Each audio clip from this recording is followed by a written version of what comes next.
scan shows a 24-week-old fetus opening and closing her eyes. Although the eyes are fully formed by halfway through the pregnancy, 5 weeks ago, seeing is the one sense a fetus can't experience until she's born. It's too dark in the womb. It is possible that some very bright light could penetrate into the uterus, direct sunlight for instance, and the fetus may be able to detect a faint glow. But the uterus wall is so thick, buried under a layer of skin and fat, that most of the time the fetus evolves in total darkness.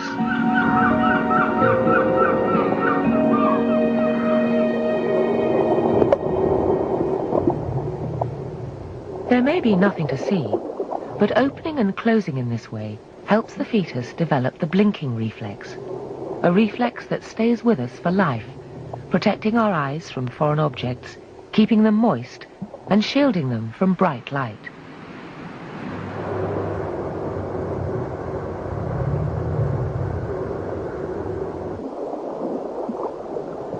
At 25 weeks, the eyes are so intricate that even the eyelashes have grown.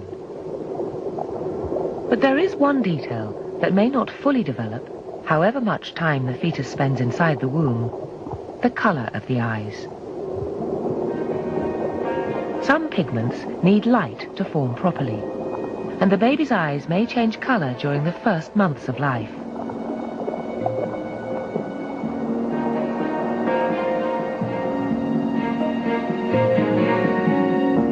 Babies of Asian or African descent will usually be born with dark brown or dark grey eyes that mature to deep brown or black.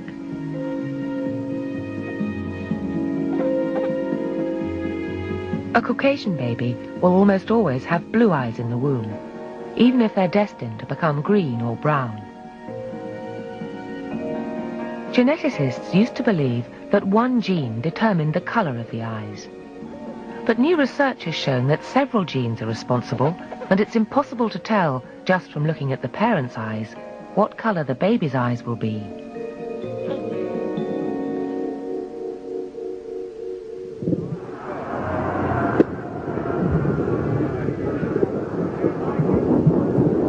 Perhaps the most keenly developed of all the fetal senses is hearing.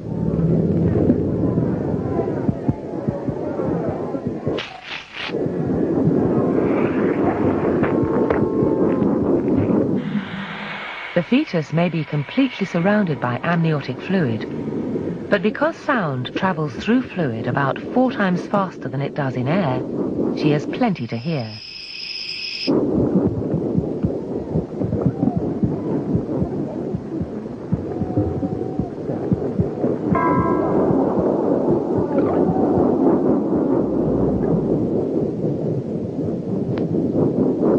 The first sounds the fetus heard, as her ears started picking up vibrations at 13 weeks, were the gurgles and rumbles made by the mother's body.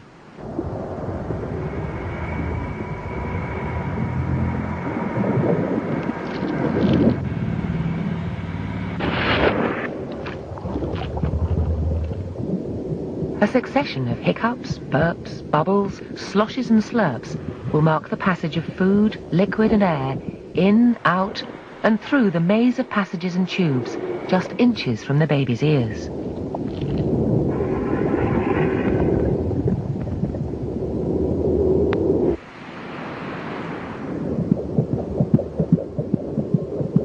The fetus too makes her own noises as she kicks and swishes in the amniotic fluid.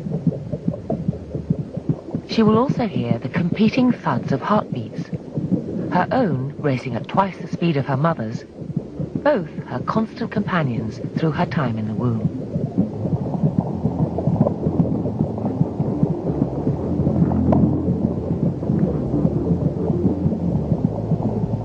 The fetus can also hear noises from the world outside, conversations, loud noises and music. The walls of the womb, together with the abdomen, act as a filter to most of the high frequencies. All sounds will reach the fetus distorted, but higher sounds will be more muffled. Only the lower bass notes of a piece of music will have much impact.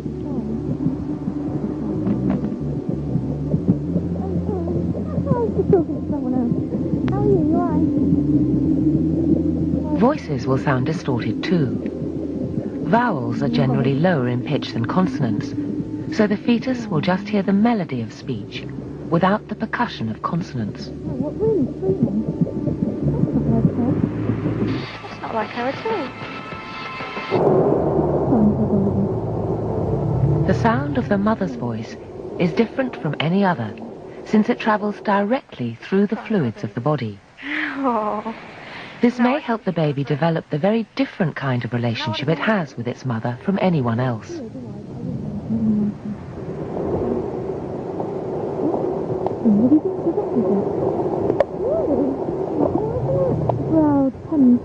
Excellent. Good luck. See you later. Bye. Other voices, like the father's, must pass through air, then fluid, and may not cut through the general background noise.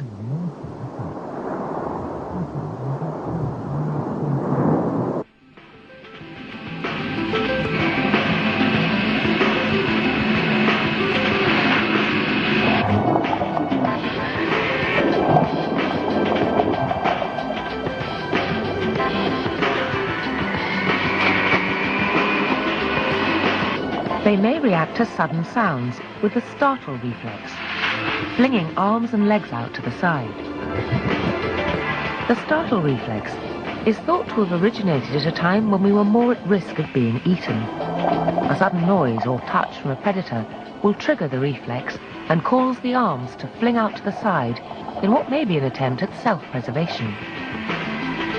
This may not be so relevant to our lives today, but other reflexes are crucial to survival after birth.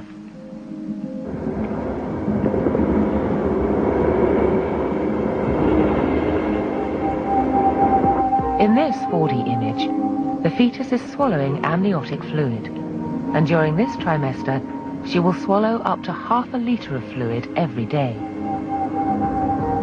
By swallowing amniotic fluid, the fetus helps maintain the fluid balance in the womb.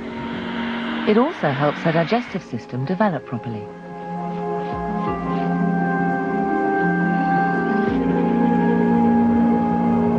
But from the moment she is born and the cord is cut, she will need to have perfected the art of taking food from her mouth to her stomach.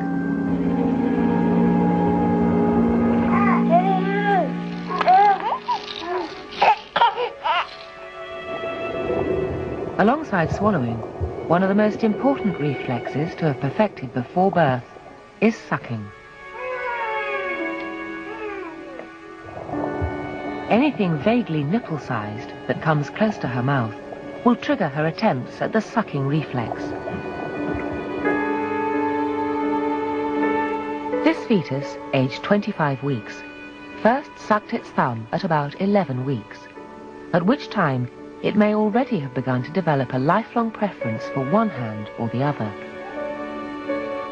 Ultrasound scans have shown that as soon as thumb sucking begins, a fetus tends to show a clear preference for either the left or right thumb. This left or right-handedness will stay with it for life, something previously thought to kick in only when a child is 3 or 4 years old.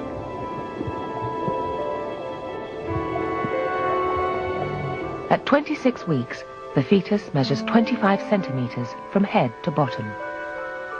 She's growing fast, and as she moves through the 3rd trimester towards birth, the fetus will triple her weight and double her length. There will continue to be dramatic growth in the brain and nervous system, and the fetus will create her first memory.